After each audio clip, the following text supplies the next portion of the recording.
This monster is Gary Troutman. He's a serial killer. He killed a 17-year-old pregnant girl and a 24-year-old pregnant woman, and he's free as a bird to possibly kill again if he hasn't done so already. Why is he free? How did this happen? There's a lot to this story. Let's get into it.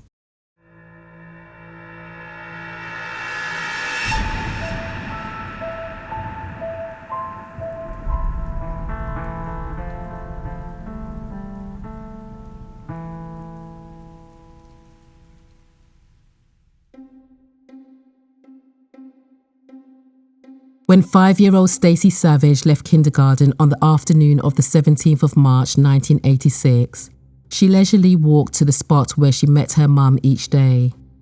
It was mere meters from her school and just a short walk from the home she shared with her stepdad, Dwayne, and her 6-month-old baby brother, Dwayne Jr. But on this day, there was no sign of either. Angela had never missed a school pickup, and Stacey was immediately frightened.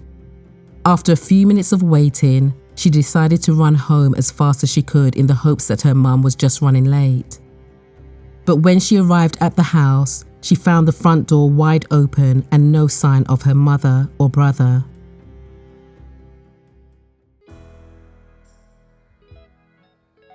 Angela Savage was born on the 26th of June 1961, the same day of the year as her mother Josephine Adams. Angela was one of 7 children. She was a quiet girl who loved her family, and she could hold her own amongst her highly energetic brothers. Even as a young girl, it wasn't unusual to catch her slinging her brothers around in the midst of their play fighting. She loved music, and in particular soul, and the sultry sounds of Michael Jackson and Patti LaBelle. Whenever she could, Angela loved to go to live concerts. Her favourite meal was mac and cheese, and she loved to cook for her family or help out around the house. She usually kept her hair in a signature afro, which she took meticulous care of. Angela was bright and ambitious, but more than anything, she dreamed of becoming a mum and having a family of her own. Before she had children of her own, she would spend hours braiding her siblings' hair and offering advice to her brothers on all things women. So when her daughter Stacey arrived, it was like Angela had found the role she was born for. Things didn't work out with Stacey's father, but when Angela met Dwayne Mitchell, she knew he was the one. He supported her ambitions and treated Stacey as if she was his own child. Before long, the pair were engaged, and Angela was pregnant, this time with a son whom they named Dwayne Jr. The young couple were excited to get married, and they began making plans.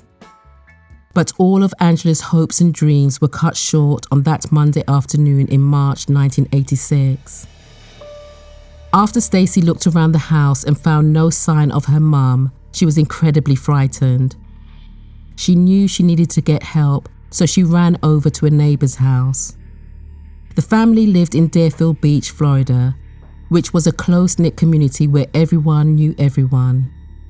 When Stacey rushed through the neighbor's door and told them she couldn't find her mum, they were equally puzzled and concerned and attempted to comfort the upset little girl. After a couple of hours, they noticed 2 of Angela's brothers, Wayne and Daryl, driving past on their way home from work. The neighbors flagged them down to ask if they knew where Angela was, but neither of them had seen or heard from Angela, and they could offer no explanation as to why she would miss a school pickup. Wayne used a spare key to enter the home to see if there was any indication as to where she had gone. Just like Stacey, he found no sign of Angela, but this time there was someone else in the home. Angela's fiancé, Dwayne. Dwayne was sitting in the living room watching TV when Angela's brother burst through the front door. When he heard that Angela hadn't turned up to collect Stacey, he too was immediately concerned and jumped into action. The men began making phone calls to everyone they knew, asking if anyone had seen Angela. They found out that she had visited the local grocery store earlier that afternoon. In fact, Her brother Ronnie had just missed her by 5 minutes. No one has seen her since. As the hours ticked by, the family became increasingly concerned. It was completely out of character for Angela to disappear, and their hopes were fading that she would be found safe and well. Just before midnight, they decided it was time to notify the police about Angela's disappearance, and a formal search got underway. Friends and family combed the streets of Deerfield into the early hours of the morning, with everyone hoping against hope that she had wandered off or got into some minor trouble. None of them were prepared for the heart-wrenching discovery that awaited them the next morning. As dawn's light broke through the darkness, police officers were dispatched to an empty lot at 400 blocks southeast one way in the city of Deerfield Beach. A local man on his way to work had rung the police to report what he thought was a body he had spotted alongside an access road. It wasn't long before officers confirmed that they had found what they believed to be the body of the missing 24-year-old mother, Angela Savage. Devastatingly, there was one thing they didn't find: Angela's 6-month-old baby, Dwayne Jr. Officers feared the worst as they split into 2 groups. One spread out to search for Angela's child, while the other stayed behind to process the scene. When forensic officers looked closer at Angela's body, they immediately knew something terrible had happened, and this was no random accident. Angela was found laying face up, and due to the clear signs of trauma to her neck and eyelids, it was likely she had been strangled to death. Investigators suspected a sexual motive for the murder.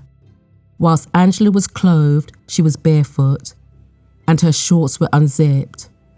She was found wearing a black bra, which was unsnapped, and the buttons on her blouse were unevenly fastened and pulled up to her breast.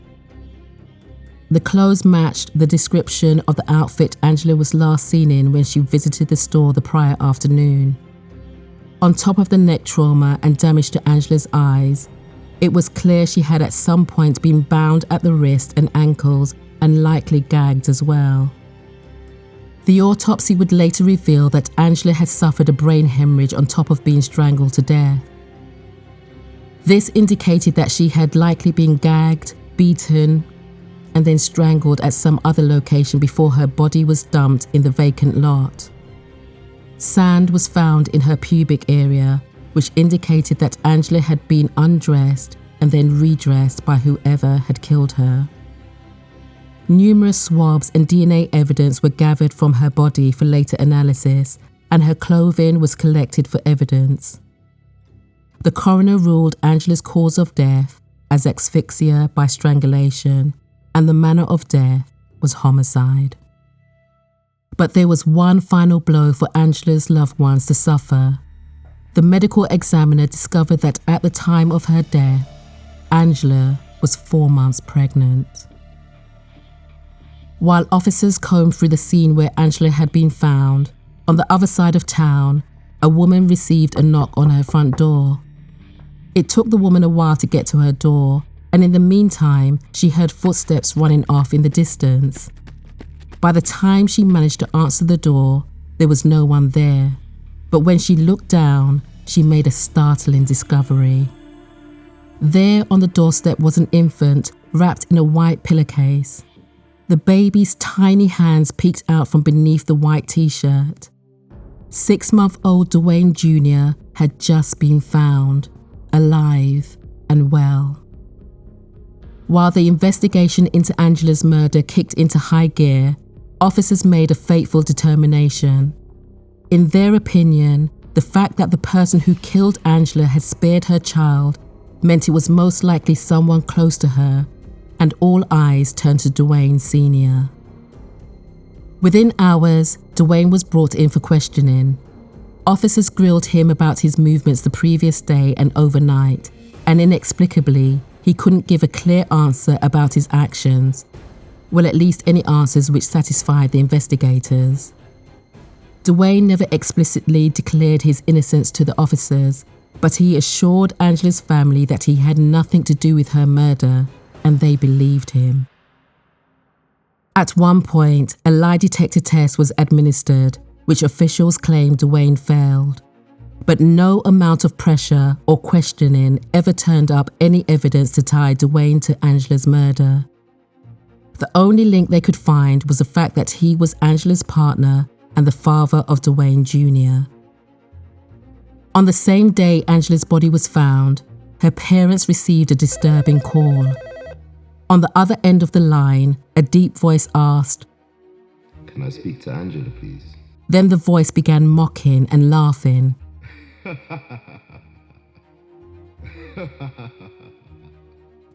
As soon as the phone was put down, it would ring again and again, all with the same response. When Angela's family had had enough of the cruel calls, they told friends and family they were going to report them to the police.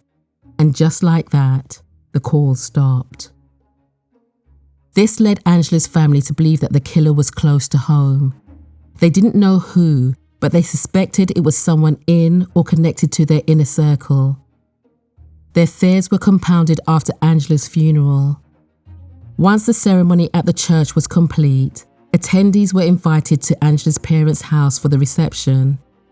It was a busy event with more than 200 people attending and offering their condolences. It was only when everyone had left that Angela's mum made a sickening discovery. On her living room table was a paper bag, and inside the bag was a pair of shoes. Angela's shoes. Angela had been wearing the same pair on the day she had been murdered, and she had been found barefoot. It was an appalling realization. Their daughter's killer had been in their home that day. Angela's mum was so upset by the discovery that she threw the shoes and the bag into the trash, eliminating any possibility of them being scrutinized for evidence. The only other viable suspect the police had was a local man by the name of Larry Florence. Larry lived in the same neighborhood as Angela, and residents recalled seeing him interact with Angela while she was on her way to the convenience store that morning. While Larry had previously been charged with drug dealing, he had no record of violence towards women. But a neighbor had watched while Larry attempted to grab Angela, and she looked like she was trying to get away from him. The thing is, Larry was also known as a weirdo in the neighborhood. Allegedly, he would drive by girls slowly, wind down the window, call them over, and when they would go over, they would notice that he didn't have any pants on, in effect, exposing himself to them. So were his actions that day just another demonstration of his disturbing personality, or a sign of something more sinister? Angela's family believed Larry was involved, but when he was interviewed, he denied any involvement. He was questioned at length, and his story didn't change. He was also offered a polygraph test, which he passed. Eventually, investigators admitted there was no viable leads in the murder, and it was filed away amongst other cold cases. Angela's family were faced with the fact that they might never learn who killed her and why they had spared young Duane Jr. Eventually, months turned into years, then years into decade, and then one decade into two as the investigation into Angela's case remained frustratingly cold. It appeared as though the truth behind her fate would forever remain a haunting mystery. But destiny had other plans in store. On the 8th of June 1996, Katrina Troutman rang the police to report that her husband Gary had tried to kill her. When officers arrived, she told them how she had confronted Gary about his drug use, which caused him to become violent towards her. He had grabbed her by the neck and began choking her. He only let her go when Katrina's mother came at Gary with a knife. After letting Katrina go, Gary ran out of the house. Soon after arriving at the incident, officers found Gary and he was arrested while Katrina was transported to the hospital with neck injuries and scratches to her arms and legs. When Gary was taken to the station for processing, he told the officers an interesting story. But it had nothing to do with attempting to strangle his wife. Gary told officers that Katrina had helped him to kill a girl in 1986, and he provided a name, Cassandra Scott. Except officers could find no record of any murder victim with that name. It was only when they looked through other records that they made a shocking discovery. There was a teenage girl who had died in 1986 by the name of Cassandra Scott. But she hadn't been murdered, so who was Gary referring to?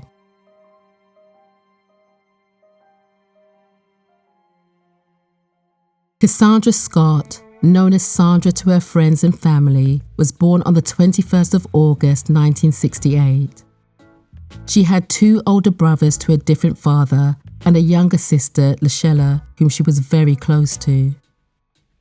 Cassandra was an energetic young woman who had a passion and a talent for anything to do with sports. She played basketball and ran track and was one of the fastest runners at her school. When she wasn't at school, she loved to play street sports with the local kids. She was known as a fearless competitor with a wicked left arm which came in handy when she played tackle ball. In fact, some of the boys recalled how she would hit just like a professional footballer, even though she was just 5'3" and weighed about 105 pounds. Cassandra dreamed of going to college after finishing high school, perhaps even trying out for the Olympics and eventually starting a family. She doted on her siblings and the kids in the neighborhood, and her family knew she would make a great mum one day. When Cassandra was in her early teens, the family received some devastating news. Her mum had been diagnosed with breast cancer. She had surgery to remove the affected breast, but the cancer had spread, and the treatment available in the 1980s were unlikely to save her life. Her mum's illness took an emotional toll on Cassandra, and she threw herself into sports to escape the reality of what a future without her might look like. Cassandra was also a fan of soul music, in particular Freddie Jackson. By the time she was 17, she had posters of him covering the walls of her room. And when she heard he was having a concert nearby, she asked her mum if she could attend. But her mum said no, and the disagreement turned into a fight. The next day, Cassandra's family realized that she had packed a bag and ran away. While they were all worried about Cassandra, they knew she was going through a difficult time, and they hoped that with some space, she would come back home. 2 weeks later, Cassandra's body was found behind a warehouse not far from where the family lived. Cassandra's death dealt a devastating blow to her family, but none more so than her little sister, Lashella. Lashella was just 14 when she found out her adored big sister had been murdered. She remembers the moment like it was yesterday. She was sitting in class when she was told that she needed to leave school to see her aunt. Her aunt was waiting outside the gates and told her there and then that Cassandra had been found dead. Lashella didn't stop crying all the way home. When she walked through the door, it felt like she was walking down a hallway, and when she reached the end of the hall, she would fall off the edge of the world. The look she saw on her mother's face is one she can never forget. The autopsy into Cassandra's body noticed signs which should have indicated she was attacked. There were scratches on her neck and the blood vessels in her eyes had burst, which is a telltale sign of strangulation.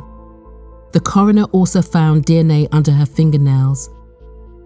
But despite these factors, the coroner ruled that 17-year-old Cassandra had likely died from a seizure or some other natural cause.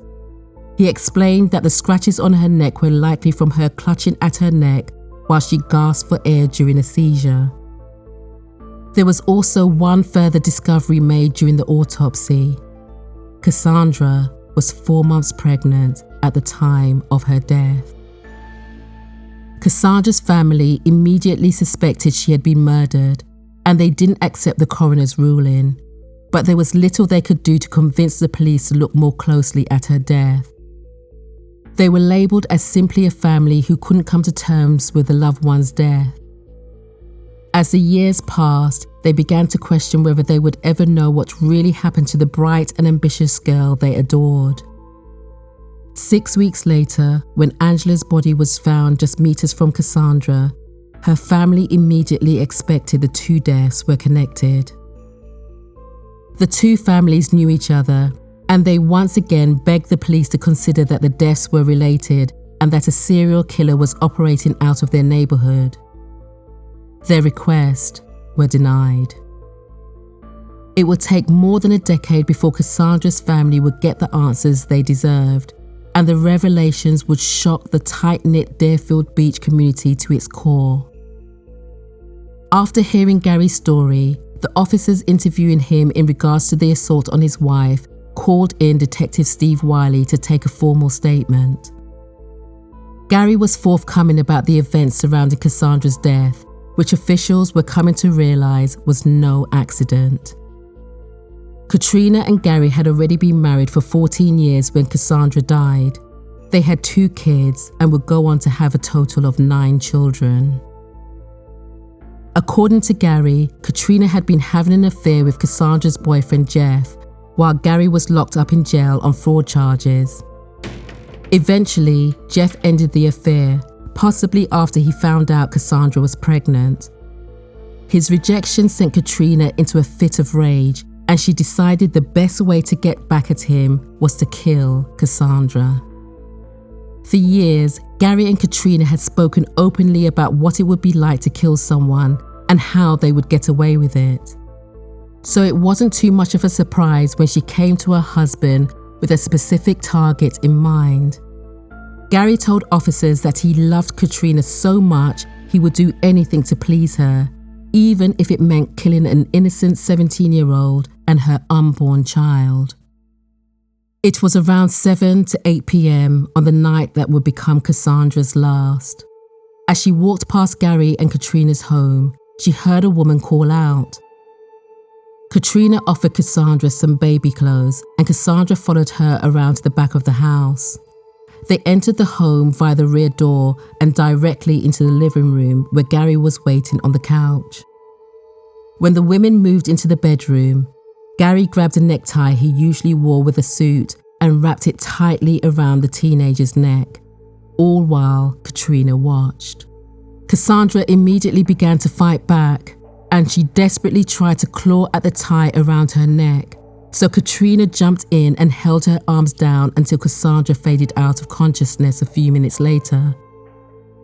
They dragged Cassandra onto the bed, and Katrina began to smother her with a pillow. In a final and ultimately futile attempt to survive, Cassandra began to thrash and fight back again.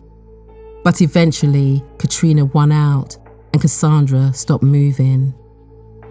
By then, she had defecated all over herself, so Gary and Katrina cleaned her, wiped any trace of fingerprints from her body, and rolled her up in a rug.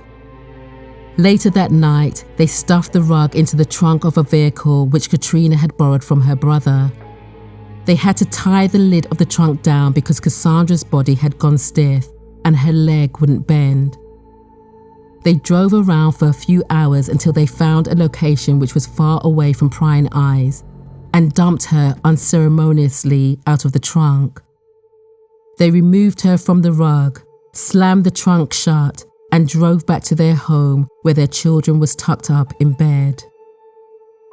It was Gary's own brother, Lucius Troutman, who discovered Cassandra's body the following morning outside the warehouse he rented. Gary told the officers how he was plagued by nightmares about the murder. He would often see Cassandra's face or a picture of her lying in her coffin. It became so bad that after a couple of months, Gary and his wife left Florida. At the time, he told people that he needed to get away to keep Katrina out of trouble, but in reality, he was trying to outrun what they had done. Gary also told officers that he had confessed to Cassandra's murder once before. He had called his sister and told her he needed to turn himself in. She had tried to persuade him not to, but he told her he had his reasons and said he needed to come off the streets for a while. He never expanded on that statement, even when pressed for more information. After Gary's confession, Cassandra's autopsy was reviewed, and her cause of death was reclassified as asphyxiation due to mechanical compression of the neck, and the manner of death was determined to be homicide. Gary was immediately arrested and charged with first-degree murder. Katrina was also arrested for her part in the killing. However, she spent just 3 weeks in jail before being released due to lack of evidence connecting her to the crime. It was Gary's word against hers. Ultimately, Gary pleaded guilty to second-degree murder, and he was sentenced to 25 years in prison. It's important and shocking to note that at no point was Cassandra's family notified about Gary's confession. Not after he made it, not after her autopsy was reviewed, not after he was charged, not after he appeared in court, or after he was offered a deal, and not when he was convicted. If it hadn't been for Angela's family notifying Cassandra's family, they would have been none the wiser. It was only after Gary's sentencing that detectives working on cold cases out of the Broward Sheriff's Office considered the similarities between the murder of Cassandra Scott and Angela Savage. They were both young, pregnant, and from Deerfield Beach, and they had been murdered just 6 weeks apart and within miles of each other. They wondered, was Gary responsible for both murders, or was it just a strange coincidence? You'll know by now that when it comes to crimes like these, there's no such thing as coincidence. But more than 10 years had passed since the murders, and they only knew Cassandra's death was a murder because of Gary's confession. Just a month before he had confessed to killing Cassandra, the DNA samples taken during Angela's autopsy had been sent for reanalysis. Officials had hoped that given the advancements in DNA technology, they would be able to find a match. But the lab had advised that the samples were too small to test, and no new leads could be found. With no new evidence, what were the chances of linking Gary to the second murder without another confession? Detectives decided to approach Gary in prison and asked him directly about Angela. Gary immediately denied being involved in her murder or even knowing Angela at all. Cassandra Scott is dead. Angela Savage is dead. What did they do? What you mean? What did these girls do to deserve to die? I don't know nothing about that. Once again, Angela's case was cold. But with Gary locked up, at least the community was safe, right? Unfortunately, no. After serving just 10 years of his 25-year sentence for Cassandra's murder, Gary had been released from prison. He had been a model inmate, and his good behavior meant he was now able to live as a free man. It had come to light that his release had been possible because of the initial reduction of the charges from first-degree murder to second-degree murder. So how had that happened? Gary's charges had been reduced from first-degree murder to second-degree murder through a strange series of events. These were outside of anyone's control, but ultimately would work out in Gary's favor. The original detective who had taken Gary's confession to Cassandra's murder had retired from the sheriff's office due to a permanent medical disability. Steve Wiley was a well-regarded officer, but due to needing a mechanical pump which administered medication continuously into his body, he was unable to continue to work. On top of this, the medication he was on affected his short and long-term memory, which meant he couldn't be called as a witness in the case. Keep in mind, Gary's confession was tape recorded.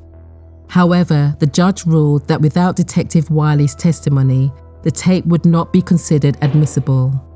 Add to this the fact that the defense were disputing the reclassification of Cassandra's death as a homicide, despite Gary's confession to the murder. This meant that if the prosecution went ahead with the trial, they would be arguing the case without a confession and with a disputed cause of death. Therefore, they decided to take the safer option of offering a plea deal to secure a conviction. When they agreed to reduce the charges to second-degree murder, they unwittingly enabled Gary to be released just 10 years later. After Gary's release, it wasn't long for him to be back up to his old violent tricks. On June 11, 2006, Gary was involved in a domestic dispute with his girlfriend Betty Thomas. During the dispute, he punched Betty in the face with a closed fist and chased her with a handgun while threatening to kill her. Within months, the same woman filed a temporary injunction against Gary for similarly disturbing.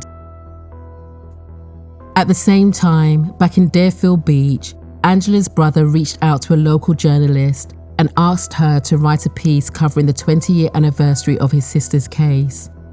The passing of the years had done little to soothe the hurt and devastation that Angela's death had caused to her family and loved ones.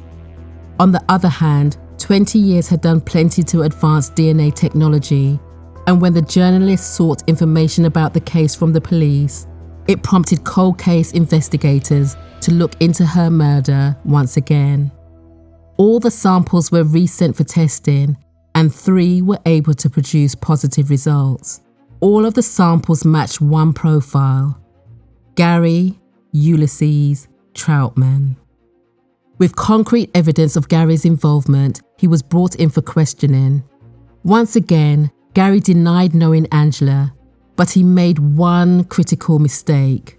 During his interview, he stated that Angela's murder had more blood than Cassandra's.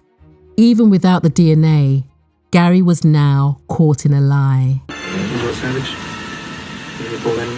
She had a little baby too, a 6-month-old baby. You remember her? Yeah. Okay. You telling me you did not kill, strangle this girl? I did not. So were you trying to portray me a serial killer or something?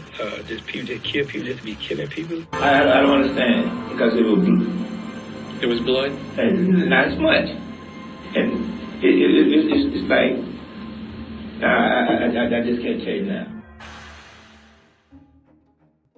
When the DNA evidence was presented, his story quickly changed.